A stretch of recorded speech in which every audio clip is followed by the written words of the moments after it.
Dear students, आज का जो टॉपिक हमारा है, हम पढ़ेंगे water a wonder liquid.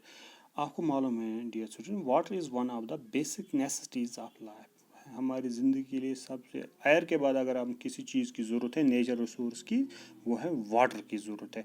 Water is inexhaustible nature, ये एक इनएग्जॉस्टेबल नेचर रिसोर्स है which is liquid between 0 degree Celsius and 100 degree Celsius. अगर 100 डिग्री सेल्सियस और 0 डिग्री सेल्सियस, अगर आप 0 से नीचे जाएगा माइनस, तो ये सॉलिड फॉर्म में है। और अगर 100 से ऊपर डिग्री सेल्सियस में अगर हमें वाटर मिले, वो वेपर फेज। वाटर जो है तीनों फॉर्म में आपको मिले, सॉलिड स्टेट में भी, लिक्विड स्टेट में और गैसेस स्टेट में भी। सॉलिड में आइस क्यूब्स, आइस, स्नो, और वाटर जो लिक्विड स्टेट में है, और गैस स्टेट में वाटर वेपर। वाटर हमें ज़रूरत है बहुत से एक्टिविटीज़ के लिए, such as drinking, cooking of food, bathing and washing. It is also need for irrigation of crops in agriculture and as an essential requirement in industries. Industries में भी ज़रूरत होती है, इसकी वाटर की ज़रूरत है। जो हमारे, अगर हम अपनी बॉडी की बात करें, वाटर प्ले इम्पोर्टेंट। जो हमारी बॉडी में जो भी मेटाबॉलिक रिएक्शंस होती हैं, वो होती हैं in the presence of water, because water is a universal solvent. इसे कहते हैं, इसे क्यों कहते हैं वो universal? Because water can dissolve a large number of substances in it, that is why it is known as universal solvent. जो भी हमारी बॉडी में जो भी सब्सटेंस, वो डिजॉल्व फॉर्म में ट्रांसपोर्ट होते हैं from one part two another in the dissolve form में। Therefore, it is necessary for organism to maintain the level of water within their bodies. अगर इसको जिंदा रहना है तो वाटर बॉडीज में, हमारे बॉडी में जो भी मेटाबॉलिक प्रोसेस होती हैं, वो इन द प्रेजेंस ऑफ वाटर की मौजूदगी में होते हैं। क्योंकि जो हमारी बॉडी में जो भी मटेरियल ट्रांसपोर्ट होते हैं in the form of dissolve form में, वो ट्रांसपोर्ट होते हैं, इसलिए वाटर ज़रूरी है ऑर्गेनिज्म टू लिव।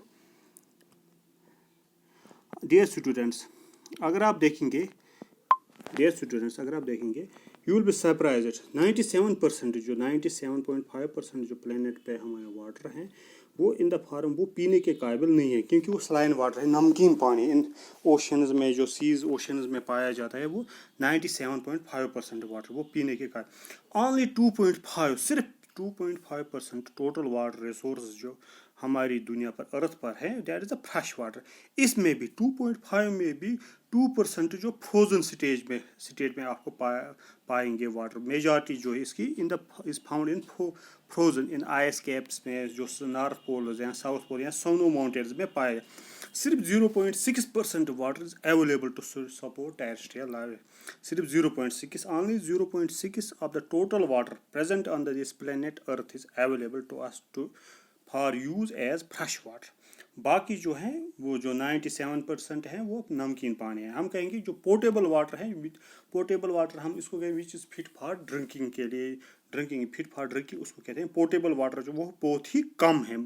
बाकी वाटर बहुत है, मगर वो पीने के लायक नहीं है। अगर फ्रेश वाटर के जो रिसोर्सेज है हमारे पास, जो अंडरग्राउंड होता है, अंडरग्राउंड वाटर, अंडरग्राउंड रिसोर्स, जिसमें अंडरग्राउंड हम हैंड पंप से निकालते हैं पानी या वेल्स से, और कुछ सरफेस वाटर पे जो लेक्स, पॉन्ड्स, स्ट्रीम्स और रिवर्स में जो पानी होता है, वो फ्रेश वाटर होता है।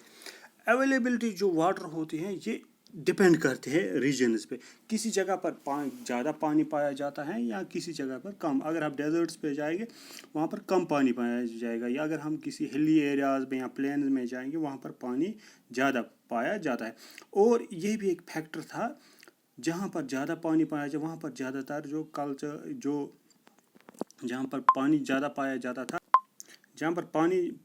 था, वहाँ पर ये हरापन कल्चर वगैरह जो भी सिविलाइजेशन डेवलप हुई थी, इनकी बैंक ऑफ रिवर से पर हुई थी, ज़्यादातर पानी पाया जाता, वहाँ पर भी सिविलाइजेशन स्टार्ट हुई थी।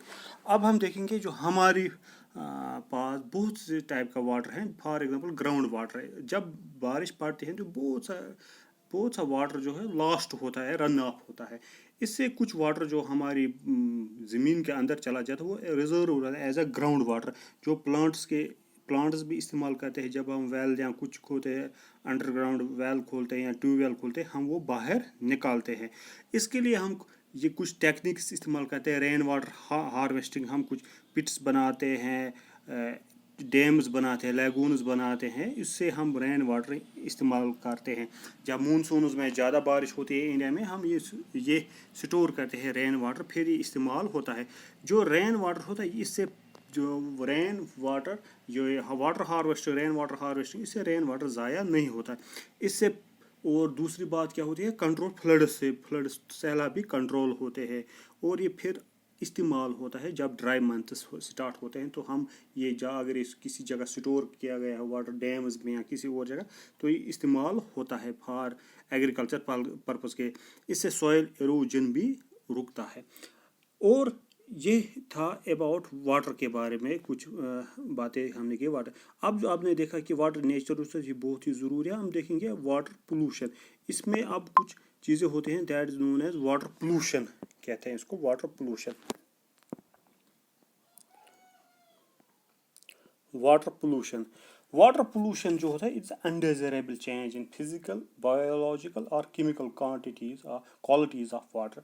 ये किसकी वजह से, due to man is the main cause of water pollution. जो इंसान की वजह से ही ज़्यादातर वाटर पोल्यूशन होता है। यहाँ कहेंगे जो अनडिजायरेबल चेंज जो वाटर को अनफिट बनाता है फॉर ड्रिंकिंग के लिए, यूज़ के लिए अनफिट बनाता है। इसमें केमिकल पोल्यूटेंट्स हैं जिसमें DDT हैं, BHC हैं, या केमिकल आर्सेनिक है, कैडमिन है, मरकरी है, लेड, निकल है, जो फास्फेट जो फैक्ट्री से निकलते हैं, इंडस्ट्री से निकलते हैं, जिसकी वजह से वाटर क्या बन जाता है, ये हार्मफुल बन जाता है। इसमें बायोलॉजिकल, इसमें के फिजिकल, इसमें केमिकल चेंज आती है।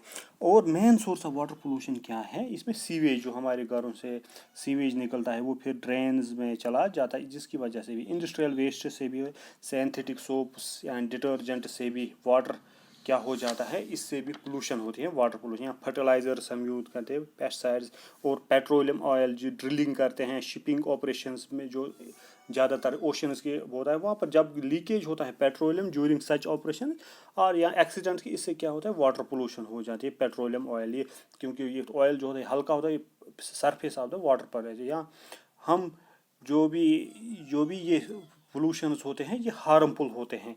फिर जब वाटर पोल्यूशन होते हैं ये हार्मफुल हो जाता है। इस पे कौन सी बीमारी होती है, टाइफाइड भी हो जाता है, कॉलरा, डिसेंट्री, कॉलरा, बहुत सी डिजीज़ हो जाती है, या जॉइंट्स, हेपेटाइटिस, लिवर डिजीज होते हैं। और इस वाटर पोल्यूशन से destruction of useful micro organ जो एक्वेटिक लाइफ होती है वो उन पर भी असर पड़ता है। यूट्रोफिकेशन होता है जिसमें एक्सेसिव ग्रोथ ऑफ अलगी होता है, कॉमनली अलगल ब्लूम कहते हैं इसको। फिर ऑक्सीजन लेवल कम होती है, डिजॉल्व्ड वाटर में जो ऑक्सीजन, फिर जो भी एक्वेटिक लाइफ होती है वो डेथ होती है। या biomagnification, increase of concentration of harmful non biodegradable chemical substance in the body of living organisms. जो बायोमैग्निफिकेशन है, फॉर एग्जाम्पल अगर हम बायोमैग्निफिकेशन हम स्प्रे करेंगे DDT प्लांट्स पर या किसी इंसेक्ट्स पर, फिर जब वो मर जाते हैं, इनको कोई और खा जाता है, फिर जो DDT एक उनमें भी कुछ परसेंटेज उनकी बॉडी में भी डिजॉल्व हुआ, फिर हम वो लिविंग ऑर्गेनिज्म खाते, समझो हमारे पास ही वापस आ गया। अगर हम स्प्रे करेंगे केमिकल ट्रीज पर, फिर बारिश की वजह से वो वॉश आउट होता है, फिर वो स्ट्रीम्स में जाएगा वो केमिकल विथ रेन से, वहाँ पर फिश होती है, फिशेस मर जाएंगे, फिशेस को हम खाते हैं, ये हमारे बॉडी में वापस चला जाता है। ये इसे कहते हैं बायोमैग्निफिकेशन, मतलब concentration of harmful substance, chemical substance, ये क्या हो जाए, इंक्रीज होना है। और इसकी वजह से बायोमैग्निफिकेशन ऑफ मरकरी जो फिशेस में होता है, इससे क्या फूड चेन की वजह, जब ये फूड चेन में हो जाता है तो इससे एक डिजीज़ होती है, उसे कहते हैं मिनीमाता डिजीज़। ये फिशिंग जापान में हुई थी मरकरी की वजह से, कैडमियम की वजह से भी बहुत से डिजीज़ ये थे। About harmful effects of water pollution, इसमें ह्यूमन डिजीज़ भी हो सकती हैं, destruction of micro organism, eutrophication, biomagnification भी हो सकता है। ये थे कुछ, इसलिए जो नेचर रिसोर्स है वाटर, हमें इसको प्रिजर्व करना चाहिए। बाकी हम नेक्स्ट वीडियो में पढ़ेंगे।